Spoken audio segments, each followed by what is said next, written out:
Charles and Ray were a team. They were husband and wife, despite the New York Times and Vanity Fair's best efforts recently. They're not brothers. And they were a lot of fun. You know, Ray was the one who wore the ampersands in the family. And we are going to focus on Charles today, because it is Charles' 100th birthday. But when I speak of him, I'm really speaking of both of them as a team. Here's Charles when he was 3, so he would be 100 this June. We have a lot of cool celebrations that we're going to do. The thing about their work is that most people come through the door of furniture. I suspect you probably recognize this chair and some of the others I'm going to show you. But we're going to go first enter through the door of the big top.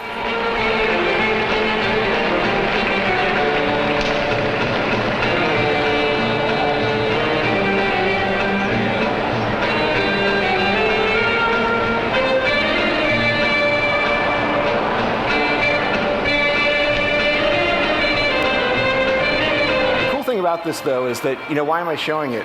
Is it because Charles and Ray made this film? This is actually a training film for clown college that they had. They also practiced a clown act when the future of furniture was not nearly as auspicious as it turned out to be.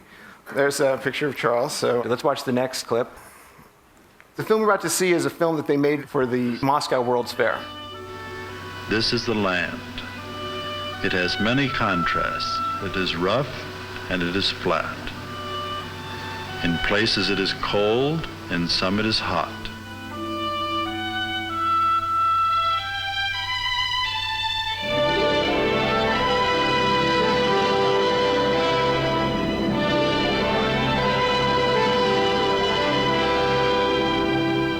Too much rain falls on some areas and not enough on others. But people live on this land. And as in Russia, they are drawn together into towns and cities. Here is something of the way they live.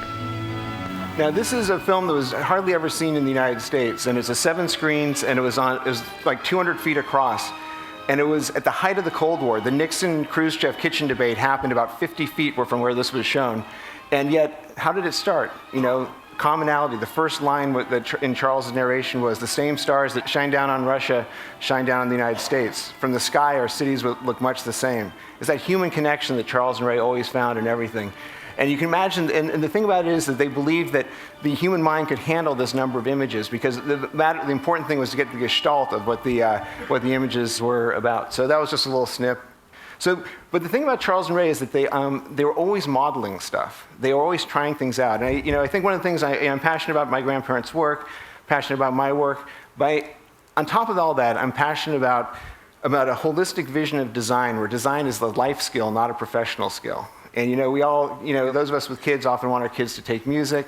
I'm no exception. But it's not about them becoming Bono or Tracy Chapman. It's about getting that music thing going through their heads and their thinking. Design is the same way. Design has to become that same way. And this is a model they did of that 7-screen presentation, and Charles just checking it out there. So now we're going to go through that door of furniture. This is an unusual installation of airport seating. So what we're going to see is some of the icons of Eames furniture. And the thing about their furniture is that they said the role of the designer was essentially that of a good host anticipating the needs of the guest. So those are cool images, but these are ones I think are really cool. These are all the prototypes. These are the mistakes, although I don't think mistakes is the right word in design. It's just the things you try out to kind of make it work better. And some of them would probably be terrible chairs. Some of them are kind of cool looking. You say, hey, why didn't they try that? But it was that hands-on iterative process, which is so much like vernacular design and folk design in traditional cultures. And I think that's one of the commonalities between modernism and traditional design. I think it may be a real common ground as we kind of figure out what on earth to do in the next 20 or 30 years. The other thing that's kind of cool is that you look at this, and in the media, when people say design, they actually mean style. And I'm really here to talk about design. But the object is just a pivot. It's a pivot between a process and a system. And this is a little film I made about the making of the Eames lounge chair. The design process for Charles and Ray never ended in manufacturing. It continued. They were always trying to make things better and better, because it's like Bill Clinton was saying about Rwanda health clinics. It's not enough to create one. You got to create a system that will work better and better. So I always like this prototype picture, because it just kind of, doesn't get any more basic than that. You try things out. This is a relatively famous chair.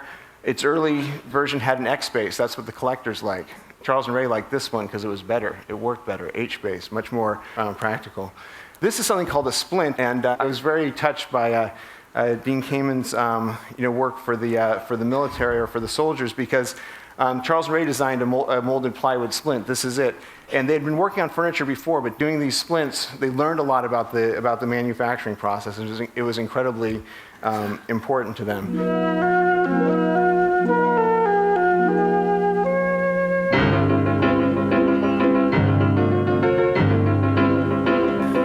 I'm trying to show you too much because I want you to really get a broth of ideas and images. This is a house that Charles and Ray designed. My sister is chasing someone else. It's not me, although I endorse heartily the fact that he stole her diary. It's not me. And then this is a film on the lower left that Charles and Ray made. Now, look at that plastic chair. The house is 1949. The chair is done in 1949. Charles and Ray, they didn't obsess about style for its own sake. They didn't say our style is curves, let's make the house curvy. They didn't say our style is grids, let's make the chair gritty. They focused on the need. They tried to solve the design problem. Charles used to say that the extent to which you have a design style is the extent to which you have not solved the design problem. That's kind of a brutal quote. This is the earlier design of that house. And again, they managed to figure out a way to make a prototype of a house. Architecture, very expensive medium. Here's a film we've been hearing things about. The Powers of 10 is a film they made. Can we watch the next clip? You're going to see the first version of Powers of 10, now we are beginning to see upper the left, tremendous cosmic form of the familiar Milky Way one lower right, galaxy, of which the Earth is such the a Eames tiny film tops and lower left, all the and stars we see from a Earth lamp belong that to Charles this one designed for a galaxy, church. which in turn belongs to its local group of galaxies. These form part of a grouping system, much as the stars do. They are so many and so varied that from this distance they appear like the stars from Earth. So you've seen that film, and what's so great about this whole conference is that everybody's been talking about scale. Everybody here has come at it from a different way. I want to give you one example. E.O. Wilson once told me that when he looked at ants, he loved them, of course, and he wanted to learn more about them. He consciously looked at them from the standpoint of scale. So here's a tiny creature, and yet simply by changing the frame of reference, it revealed so much, including what ended up being the TED Prize. Modeling. They tried modeling all the time. They were always modeling things. And I think part of that is that they never delegated understanding. And I think in our family, we were very lucky because we learned about design backwards. Design was not something other. It was part of the business of life in general. It was part of the quality of life. And here's some family pictures, and you can see why I'm down on style with a haircut like that. But anyway, I always remember the cut grapefruit that we would have at the Eames house when I was a kid. So we're going to watch another film. This is a film, the one called Toys. You can see me, same haircut in the upper right corner. Upper left is a film they did on toy trains. Lower right is a solar do-nothing toy. Lower left is Day of the Dead toys.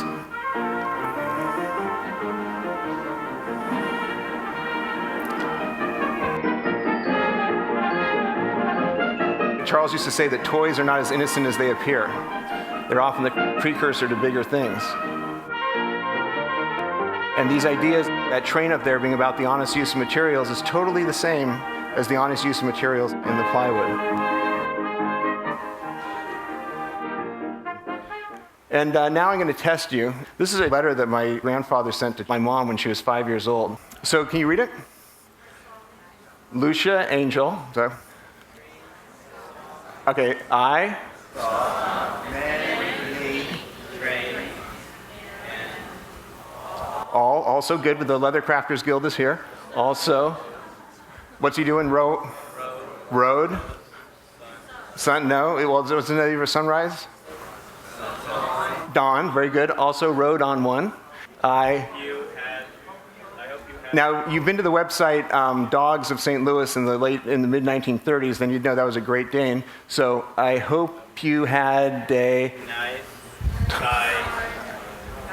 time, Matt. Citizen Kane, Rose. No, Bud. D's, right, at Buddy's. Okay, good. So I saw many trains and also rode on one. I hope you had a nice time at Buddy's party. So you guys did pretty good. Cool. So my mom and Charles had this great relationship where they would send those sorts of things back and forth to one another. And it's all part of the, they used to say, take your pleasure seriously. These are some images from a project of mine that's called Chimerica, and it's sort of an alternative universe. It's kind of a reinterpretation of the landscape. Those plaques are plaques we've been installing around North America, and we're about to do 6 in the UK next week. And they honor events in our linear world from the fictional world. So, of course, since it's bronze, it has to be true. Let's do another verse. Chimerica, mid-watermost, tumbling through. This is one of the traditional Chimerican songs. And so we have spelling bees in Paris, Illinois. Your word is N, Carolina. Yindiana. And then Embassy Row is actually a historical site, because in the Chimerican story, this is where the Parisian diaspora started and where their embassy was. So you can actually visit and have this three-dimensional fictional experience there. And the town has really embraced it. We did the spelling bee in conjunction with the Kiwanis Club. But what's really cool is that we take our visual environment as inevitable, and it's not. Other things could have happened. The Japanese could have discovered Monterey. We could have been born 100,000 years ago. And there are a lot of fun things. This is the Museum of the Bench. They have trading cards and all sorts of cool things. And you're kind of trapped in the texture of Chimerica, the Tehachapi, the great road-building culture, a guy named Nobunaga, the so-called Japanese Columbus. But now I'm going to return you to the real world. And this is Cranbrook. And I got a real treat for you, which is the first film that Charles ever made. So let's watch that. Nobody's ever seen it. Cranbrook was very generous and let us show it for the first time here. It's a film about Maya Gertel, famous ceramicist and a teacher at Cranbrook, and he made it for the 1939 faculty exhibition. Silent, we don't have a track for it yet. Very simple, it's just a start, but it's that learn by doing thing. You want to learn how to make films? Go make a movie. And you try something out, but here's what's really great. See that chair there, the orange one? That's the organic chair, 1940. At the same time that Charles was doing that chair, he was doing this film. So my point is that this scope of vision, this holistic vision of design was with them from the beginning. It wasn't like, oh, we made some chairs and got successful, now we're going to do some movies. It was always part of how they looked at the world.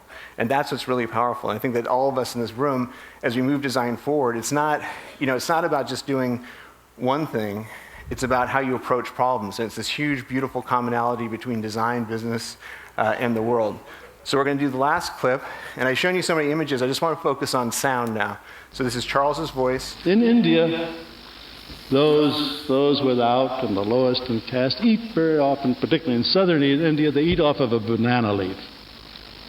And those a little bit up the scale eat off of a sort of a low-fired ceramic dish, and a little bit higher why they have a glaze on a thing they call a tali. If you're up the scale a little bit more, why a brass tali. And then things get to be a little questionable. There are things like silver-plated talis, and there are solid silver talis, and I suppose some nut has had a gold tali that he's eaten off of.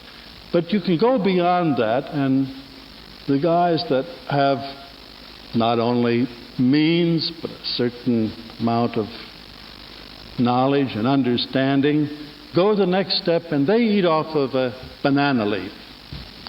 And I think that in these times when we fall back and regroup, that somehow or other the banana leaf parable sort of got to get working there, because I'm not prepared to say that the banana leaf that one eats off of is the same as the other eats off of, but it's that process that has happened within the man that changes the banana leaf. I've been looking forward to sharing that quote with you, because that's part of where we got to get to. And I also want to share this one. Beyond the age of information is the age of choices. And I really think that's where we are. And it's kind of cool for me to be part of a family and a tradition where he was talking about that in 1978. And part of why this stuff is important and all the things that we do are important is that these are the ideas we need. And I think this is all part of surrendering to the design journey. That's what we all need to do. Design is not just for designers anymore. It's a process. It's not style. All that great thinking needs to really get about solving pretty key problems. I really thank you for your time.